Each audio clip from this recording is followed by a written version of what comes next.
As a kid who grew up in the mid-90s, I can tell you that the Nickelodeon Orange Splat was essentially a seal of approval. The first television network for kids really took the time to talk to kids the way that we would talk to each other on the playground. They didn't try to teach us lessons like other networks, no.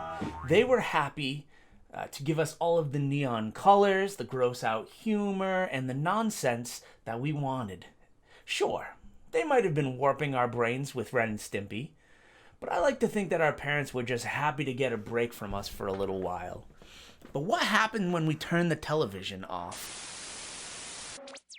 Well, that's where Nickelodeon Toys came into play. You see, Nickelodeon didn't just want us thinking about Nicktoons when the TV was on. No. And that's where some exec at Viacom came up with the idea to translate the concept of Nickelodeon into children's playtime. What I thought was interesting, though, was they didn't just give us some plushies and dolls and call it a day. No, some real work was put into developing toys that translated the essence of the channel into physical items. Sometimes turned us into amateur scientists along the way. Nickelodeon started out with the staple of the licensing deals: shampoo and body wash. Every kid's property everywhere has shampoo and body wash. However, these were launched in 1986 and were branded with "You can't do that on television." The tagline for these products were "Get you clean, but won't turn you green." Honestly, this product was a bit out of my time as a Nickelodeon fan, but had I been watching at the time, I probably would have been totally into this. The next product, however, was the Stinger missile, aimed directly at my parents' wallets. You see, in 1992, Nickelodeon teamed up with Mattel and launched what is called GAC to the masses.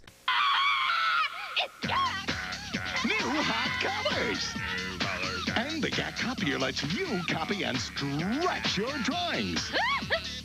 For those of you who are unaware, GAC is a small amount of slime, which resembled the slime that Mark Summers would sometimes pour on people during Double Dare. However, this slime smelled like melted plastic and maybe a stale wine bottle. Somehow, they made scented versions of these in '96 that smelled even worse. But that's not the best part. The best part about GAC, however, is that you could smush it in and it would make a convincing sound. And there wasn't a boy alive in the 90s who didn't love pretending to rip ass on a regular basis. I remember sitting around and having GAC fights with my sister, but looking back, I think I was the only one who was really putting up a fight. Sorry, Jenna. I'll get you next time.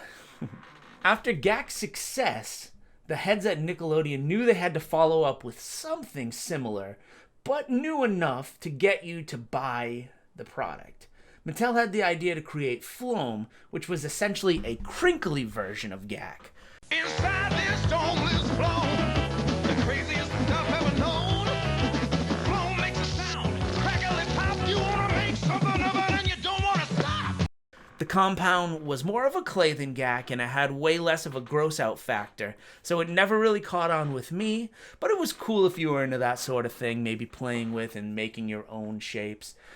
But Floam was no Moonshoes, that's for sure. These buggers were like mini trampolines for your feet. Nothing compares to new Nickelodeon Moonshoes. Not so fast. You don't know what you're missing until you've tried Sponge Shoes. There's nothing like Moonshoes.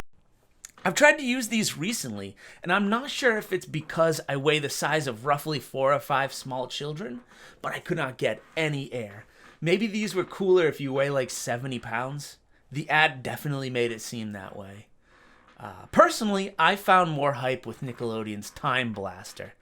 This thing was a splatted out alarm clock that would wake you up to a variety of novelty sounds, including the Nick, Nick, Nick, Nick, Nick, Nick, Nick jingle. I never owned one, but damn it if I wasn't jealous of my neighbor anytime I slept over. Of course, I can imagine the alarm functions would get pretty annoying quickly, and that's why it was good that it had an AM/FM radio in it as well. I mean, just look at the thing. From its bright colors, to the giant green tube, to the big lever, it was perfectly designed to tickle that nonsense urge that kids are born with. And that's what Nickelodeon is great at, wasn't it? They understood what it meant to be a kid and how some things don't need a practical reason to exist.